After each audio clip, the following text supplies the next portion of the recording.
Sheikh chilli की ऐसी कहानी जो अब तक आपने कभी नहीं सुनी होगी।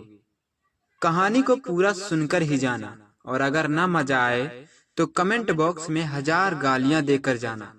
इसलिए पेट थाम कर मुंह पकड़ कर बैठ जाइए, क्योंकि पेट का दर्द मुंह की हंसी रोक नहीं पाओगे। यह उस समय की बात है जब पुराने जमाने में राजा महाराजा रहा करते थे। उसी राज्य में एक शेख चिल्ली नाम का व्यक्ति रहता था। एक दिन वह बाजार गया और वहां एक तांत्रिक बाबा मिला। तांत्रिक ने कहा, बेटा, अगर तू एक रात कब्रिस्तान में बैठ जाए तो तुझे एक सोने से भरा घड़ा मिलेगा।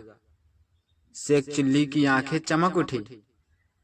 बाबा, बस इतनी सी बात, मैं तो 2 रात बैठ जाऊं। बाबा मुस्कुराया और बोला, हिम्मत हो तो आज रात ही अजमा ले।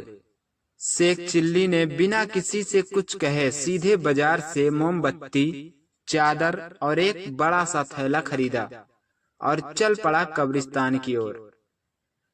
गांव में ये खबर आग की तरह फैल गई। शेख चिल्ली आज रात कब्रिस्तान में सोने के घड़े के लिए जा रहा है। लोग बोले, पगला गया है शेख चिल्ली। शेख चिल्ली की खोपड़ी में दही जम गया है। रात का समय, चारों ओर सन्नाटा था। केवल उल्लू की ह्यू हूं आवाज आ रही थी। शेख चिल्ली ने एक पुरानी टूटी कब्र के पास चादर बिछाई, मोमबत्ती जलाई और बैठ गया। घड़ी की सुइयां रेंग रही थी। आधी रात हो चुकी थी। तभी अचानक जमीन से एक साया उठा। एक डरावनी आवाज आई, कौन है जो मेरी नींद में खलल डाल रहा है? शेख चिल्ली का गला सूख गया, लेकिन उसने डर को छुपाते हुए कहा, मैं शेख चिल्ली हूँ और मैं सोने का घड़ा लेने आया हूँ। भूत एक पल को चुप हुआ, फिर हंस पड़ा।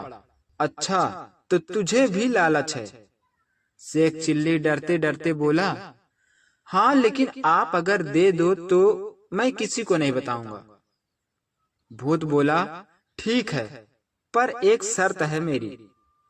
तुझे मेरी 3 पहेलियां सुलझानी होगी। शेख चिल्ली बोला, अगर पहेली में खाना पीना हो तो मैं सब सुलझा लूंगा।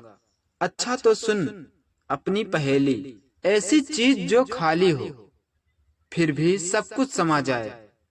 शेख चिल्ली सोचने लगा, खाली चीज जिसमें सब समा जाए। ओह। शेख चिल्ली बोला, झोली। दूसरी पहेली, ऐसी चीज जो खुद चलती नहीं लेकिन सबको चलाती है। शेख चिल्ली बोला, अरे ये तो आसान है, दिमाग। भूत बोला, वाह, तू तो तेज निकला यार। अब आखिरी पहेली, ऐसी चीज जो दिखती नहीं फिर भी सबसे भारी होती है। शेख चिल्ली चुप हो गया, सोचा, फिर अचानक बोला, लालच जनाब, लालच। भूत एक पल को चुप हुआ और फिर ताली बजा दी। शाबाश, तू सच में उस सोने के घड़े का हकदार है। फिर जमीन से एक घड़ा निकला, चमकता हुआ, भारी, पूरी तरह से सोने से भरा। भूत बोला, ले जा इसे, लेकिन याद रख, कभी लालच मत करना, नहीं तो अगली बार वापस लाना पड़ेगा। शेख चिल्ली ने थैला घड़े से भर लिया और भागा सीधा घर। अगली सुबह गांव वाले जब उठे तो देखा शेख चिल्ली के घर पर भीड़ लगी है। वो घड़ा दिखा रहा है, सबको मिठाई खिला रहा है और बार बार कह रहा है, भूत भी कोई बुरा नहीं होता, बस अगर उसकी पहेलियां सुलझा लो तो सोना तक दे देता है। गांव वाले हक्के बक्के और माँ ने सिर पकड़ लिया। अब ये रोज कब्रिस्तान जाएगा। जब शेख चिल्ली को कब्रिस्तान से सोने का घड़ा मिला तो उसका जीवन पूरी तरह बदल गया। अब वो फटी हुई धोती नहीं, रेशमी कुर्ता पहनता था। जहां पहले वो मिट्टी के कुल्हड़ में पानी पीता था, अब चांदी के गिलास में बादाम वाला दूध पीता था। गांव वालों ने कहा, अब तो तू राजा बन गया, अब शादी क्यों नहीं करता? शेख चिल्ली बोला, शादी तो करूंगा, पर ऐसी लड़की से जो सुंदर, समझदार और पराठा बेलने में तेज हो। माँ ने कहा, बेटा ऐसी लड़की अगर मिल गई तो समझ लेना चमत्कार हो गया। लड़की की तलाश शुरू हुई। शेख चिल्ली ने आसपास के 7 गांवों में ढिंढोरा पिटवा दिया। दूल्हा ढूंढ रहा है दुल्हन, साथ में मिलेगा एक बकरा, 2 ऊंट और 3 गज की रेशमी चादर। आखिरकार एक गांव से सुंदर और समझदार लड़की मिली। नाम था गुलबानो। उसने शेख चिल्ली की शर्तें सुनी और बोली, ठीक है, लेकिन बारात अनोखी होनी चाहिए और सबको याद रहे। शेख चिल्ली बोला, तू बस देखती जा, मेरी बारात ऐसी होगी जो दुनिया में किसी ने ना देखी होगी। अब असली मजा शुरू होता है। शेख चिल्ली की शादी की तारीख तय हो गई। शेख चिल्ली ने सोचा, अगर भूत सोना दे सकते हैं तो बारात में डांस भी कर सकते हैं। वो फिर पहुंचा कब्रिस्तान और बोला, भूत दादा, अब की बार मेरी शादी है, बारात में थोड़ा झूम जाइए। एक धुएं भरी परछाई उभरी और बोली, क्या हमें भी इनविटेशन मिलेगा? शेख चिल्ली बोला, नहीं, सिर्फ इनविटेशन नहीं, आपकी डीजे पार्टी का इंतजाम भी मैंने किया है। भूत बोले, ठीक है, लेकिन शर्त ये है, बारात आधी रात को निकलेगी। अंत वो दिन आ गया। शेख चिल्ली सुनहरा शेरवानी पहना, सिर पर हीरे जड़ा सहरा बांधा और ऊंट पर बैठा। बैंड बाजे की जगह बज रहा था कब्रिस्तान का भूतिया नगाड़ा, और भूत सफेद झक कपड़ों में झूम झूम कर डांस कर रहे थे। कोई हवा में उड़ते उड़ते घूमता, कोई नाचते नाचते गायब हो जाता, और कोई तो चाय के कप के साथ घूमता रहा। गांव वाले आंखें फाड़ के देख रहे थे, ये बारात है या कोई हॉरर फिल्म का प्रीमियर। गुलबानो की माँ बेहोश होते होते बची, लेकिन गुलबानो मुस्कुराई और बोली, इस शेख चिल्ली से शादी करके जिंदगी मजेदार होगी। जब फेरे शुरू हुए तब एक भूत ने हारमोनियम उठाया और गाने लगा। सब हंसी से लोटपोट। पंडित भी डरते डरते मंत्र पढ़ रहा था। बीच बीच में ओम की जगह हूं हूं निकल जाता। अंत में शेख चिल्ली और गुलबानो की शादी हो गई। गांव वाले ने पूछा, अब तो तू राजा है, क्या करेगा? शेख चिल्ली बोला, अब मैं भूतिया बारात डांस सर्विस खोलूंगा। शादी, सगाई, जन्मदिन, हर जगह भूत भेजूंगा। गुलबानो ने सिर पकड़ लिया, हे भगवान, ये तो अब बिजनेस भी भूतों से ही करेगा। शादी के बाद शेख चिल्ली पूरे गांव में मिठाई बांटता फिर रहा था। हर किसी से कह रहा था, मैंने दुल्हन तो लाई है, अब सुहाग रात में चांद तोड़कर लाऊंगा। माँ बोली, बेटा, अब चांद तोड़ने के चक्कर में कहीं घर ही न तोड़वा देना। गुलबानो ने भी मुस्कुराते हुए कहा, सुहाग रात में अगर कोई शेख चिल्लप्पन किया तो मैं खुद भूत बन जाऊंगी। शेख चिल्ली बोला, अरे नहीं नहीं, आज तो मैं एकदम रोमांटिक मोड में हूँ। रात का समय, शादी के हंगामे के बाद आखिरकार वो रात आई।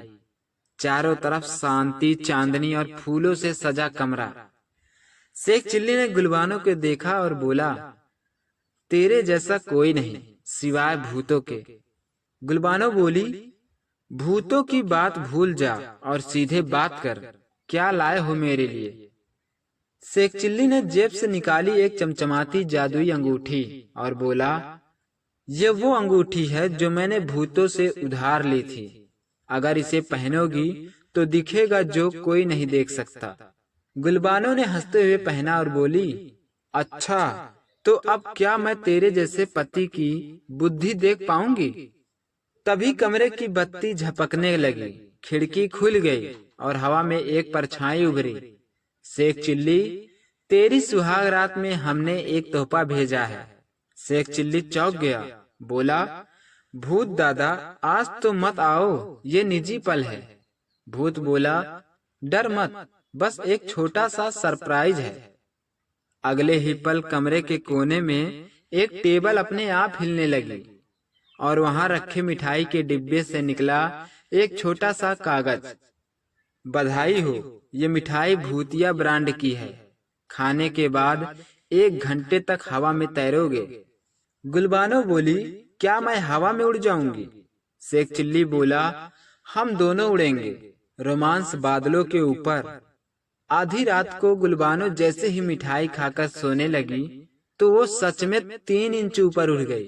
शेख चिल्ली बोला, देखो मैंने कहा था ना, मैं चांद पर ले जाऊंगा। अब तो बिस्तर भी उड़ रहा है। गुलबानो डर गई। मुझे नीचे उतारो, मुझे रोमांच चाहिए था। रोमांच नहीं। शेख चिल्ली ने तुरंत कब्रिस्तान वाले भूत को याद किया। दादा, अब आप तोहफा वापस ले लो। भूतों की हंसी आई। अरे ठीक है, पर अगली बार के लिए भूतिया हनीमून पैकेज तैयार रखो। अगली सुबह गांव में फिर से चर्चा थी। शेख चिल्ली की सुहाग रात में कमरे से रोशनी भी निकली और बिस्तर भी उड़ता दिखा। माँ बोली, हे भगवान, अब ये भूतों के साथ शादीशुदा जिंदगी भी बिताएगा क्या? गुलबानो बोली, अगर इसे संभालना है तो मुझे भी आधी भूत ही बनना पड़ेगा। शेख चिल्ली मुस्कुराया और बोला, क्यों ना हम दोनों मिलकर भूतिया युगल प्रतियोगिता में भाग लें।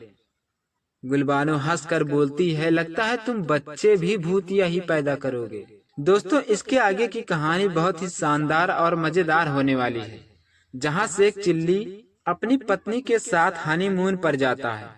लेकिन मजेदार की बात यह थी कि जिस होटल में शेख चिल्ली अपनी पत्नी के साथ हनीमून मनाने गया था, वहां के सभी स्टाफ भूतिया निकले। अब शेख चिल्ली और उसकी पत्नी के साथ आगे क्या हुआ, देखने के लिए हमारे चैनल मोटिवेशनल डीएम स्टोरी 7 से जुड़े रहें। दोस्तों, कहानी कैसी लगी हमें कमेंट बॉक्स में जरूर बताएं और चैनल को सब्सक्राइब करें। साथ ही बगल में दिख रहे घंटी को जरूर दबाएं ताकि मेरी हर कहानी आपके पास सबसे पहले पहुंच सके। मिलते हैं अगले वीडियो में एक नई और दिलचस्प कहानी के साथ। तब तक कहानी का मजा लें, स्वस्थ रहें, मस्त रहें।